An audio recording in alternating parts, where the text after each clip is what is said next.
Hi freaks, it's Matt here, and joining me tonight is my best friend Sue. Hi Sue. Hi.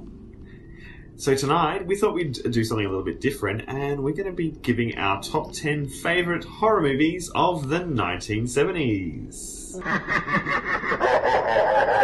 In our last episode of our favourite movies from the 1970s, we counted down from number 10 to number 6. Now in part 2, we're going to go through number 5 to number 1. Okay, freaks, let's get this underway. Carrie. Carrie's So, great. there are so, it's... Where do I start with Carrie? It is so quotable. Today, when we were talking about it, creepy Carrie, creepy Carrie. Yeah. And that awful mum, I still use dirty pillows, Yeah. you know. Your dirty pillows are showing. And plug it up, plug it up. That starting of that movie is just wrong. And just the way it looks, that end scene when Carrie, finally cracks, and the close-ups and the lighting and the split screen, that's an amazing scene. It's pure Brian De Palma. I love Brian De Palma movies, early Brian De Palma when he did all the split screens and the lighting and sudden close-ups and jarring noises, and he was good. It's also props to Stephen King. It's some of his novels don't really translate that well into movies. Some of my favourite movies, however, are Stephen King movies. Here. Who is the true evil person here? Carrie is not. She's the killer and the person that's held up as being the evil person, but it's the mum, it's the people that put her, drove her to this point. She's so innocent. It's such a complex film, and I love it. I like how ambiguous it is. They know that it's bullying has led her to this spot, and her home life, and that there are many things that create this person. And like you said, they didn't shy away from showing her doing things. When she kills the teacher, you're outraged. What the hell? Why would you do that? But at the same time, you don't hate her for it. It's just confusing.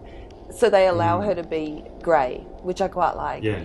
I also like that they embrace the tragedy. The novel is tragic. It's so sad. And I think they allowed that to be in there without losing the horror. The chick playing Chris, I've forgotten her name for some... Nancy Allen? Yeah. She's awesome. Wasn't she married to Brian De Palma? Yeah, she is kick-ass, nasty in this. And John Travolta in his first... I think it was his first appearance, I think. If it wasn't, it was one of the first. He's great in it as well, and he is just some dumb jock. So, and he fully plays that. But the end, that hand through the grave at the end, I remember watching that with my friends and screaming my lungs out at that scene. That was how you do a jump scare. My number 5 is Jaws. Jaws, yeah. So the Jaws is a hard one. It's like Aliens for me. Is it horror? Mm-hmm. See, I think I'm happy to say it's horror. It did horrify me when I was a kid. My mum said that I used to have nightmares about sharks swimming around my bed because clearly I didn't understand that they need water. But still, sharks are one of the big things that everyone's scared of sharks. Everyone is. There's no one who's going to get in the water and go, ha ha, sharks, I don't care. I kind of accept that 95% of the population is scared of sharks. So he already had a ready-made audience to get scared. But then when you combine that with Spielberg's amazing direction in this film, it's pretty perfect. Even considering that the shark is a bit clunky, his idea to film around it of showing less of the shark worked in its favour in the end anyway. Yeah. And that bit where that guy's head pops out from when they're scuba diving and that head pops out of the side of the boat. Yeah. I still shit myself that. Yeah. Scary jump scare. I love that bit. And then when Quinn gets eaten by the shark and the blood comes out of his mouth. That death is always the worst one for me. But even Chrissy, how they showed her at the beginning and she made it look so painful, and from what I've read it's because the cables were cutting into her and she actually was in pain. But to not show her body, to just show little snippets of it so that what you're picturing is hideous, that she's this torn up little part of a torso, is very effective as well. He knew when to allow your brain to fill in the gaps, which is smart horror to me. And it's one of those films that I can't resist. Like, if it's on, I'm going to watch it, even if it's sitting on my shelf and I could get the DVD out. If it's on TV, I'm going to watch it. I watched it on the plane coming home from America about a month ago just because, Jaws! You know, like, even though I've seen it 20 times and there's new stuff on there, but no, I'm going to watch that. It's Black Christmas. Mine is too. Really? Yes. I thought we would have at least one crossover. That's good. So, Black Christmas, I think, is totally underrated. Like, Halloween gets all of the props, and maybe that's what pushes Halloween back a bit. But I guess because Black Christmas, doesn't... The killer, you only see this much of, and in silhouette. Yeah. But it keeps you guessing all the way through, like, who is the killer? Like, right up to the end, you're, like, thinking it's the boyfriend. Is it the boyfriend? They never tell you, really. No, I mean, obviously, you never see... I'm assuming it's not, because there's still hints at the end that the guy's still in there. But it's it's not willing to do work for you, that film. No. And I like that about it. Yeah, it respects its audience. We're not going to spell everything out, and if you decide something that's different than what we intended, that's fine too. And it's got, like, some great kills in it, like, Margot Kidder getting killed with a crystal unicorn. She is a masterstroke in that film. Olivia Hussey, like, is, gorgeous and amazing. I think this is a trailblazer, this movie, and it really deserves to get number 4. I actually get really irritated at how little attention it gets, because to me, every character is just comparing it to Halloween, and I know this is probably going to annoy some people, but the characters are so much better. They're more real. They're more drawn out. I can see the comments already happening. It's like... the acting, people are already outraged. Is better. The actual... the deaths are more believable. The pacing is so much better than Halloween. In this it movie. has humour in it, but it doesn't cut the horror at all. And the horror is actually scary. Like, you will get chills. I will think about it later. Jaws. Mike, I love Jaws. Everyone who knows me knows that Jaws is my favourite movie of all time. But is it the best horror movie? I don't think it's the best horror movie of all time. Like, I get so much enjoyment from watching Jaws, but there are better horror movies out there from the 70s than what Jaws is. Carrie. Yes, now we're going to be talking about things that we've already talked about. But yeah, as we said, we have said most things about Carrie that need to be said. Except, I was going to say that there was Oscar attention to this, and I like when a horror gets Oscar attention. So that was another thing to celebrate about this film. The Exorcist. Yeah, me too. Oh my god! Like, are we going to match? Yeah. I wonder if our number 1 will be the same. I think it will. But anyway, The Exorcist. I think it will be the same. Yeah. So The Exorcist still scares me. Like, I was watching clips of it today, and I'm like, I want to just watch the whole movie again. Like, it's just fantastic. It's what I liked about it is that it's one of the first stories of horror in just like a little suburban area. It wasn't, a place that you expect to find something so horrific. They were just an ordinary mum and daughter. Like, it wasn't anything special, and that just happened to them, and they never really explained why it happened.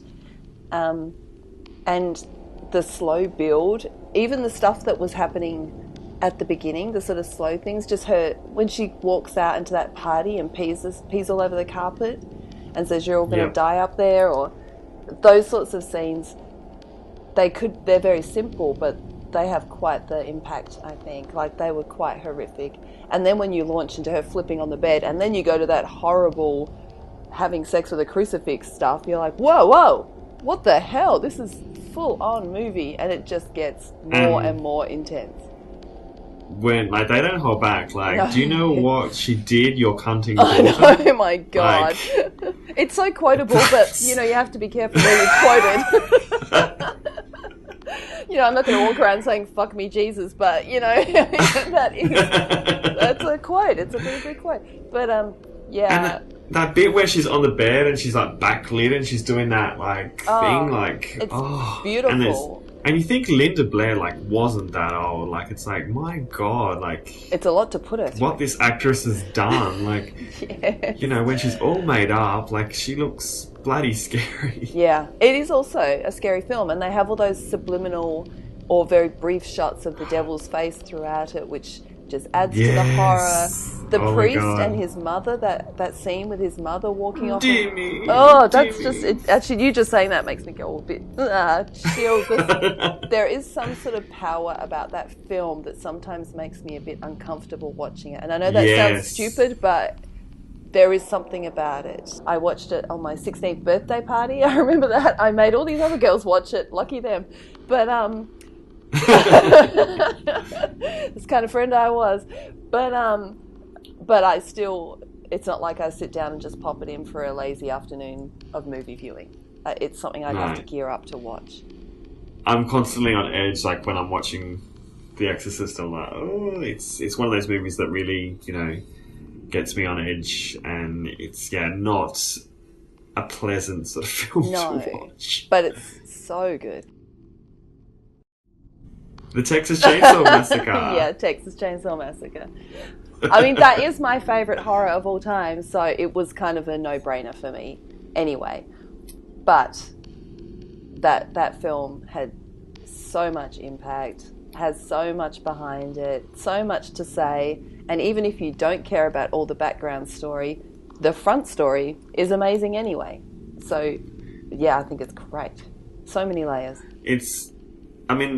I think Psycho is the grandfather of, you know, the slasher films, but this really did take it into the modern era. Like, every single horror movie that came after it has some, you know, can be traced back to this movie. Like, it really did set the groundwork, the template for horror movies to come. Like, it still gives me chills. Like, it's gritty, it's dirty, it's, you know, the sound, you can almost smell the film. Like, it's so visceral, it's so graphic in its violence, yet it doesn't show that much blood, so it's got that great, it doesn't rely on the blood and the gore like a lot of the 80s movies did. And this was another movie that was banned in Australia for a long time.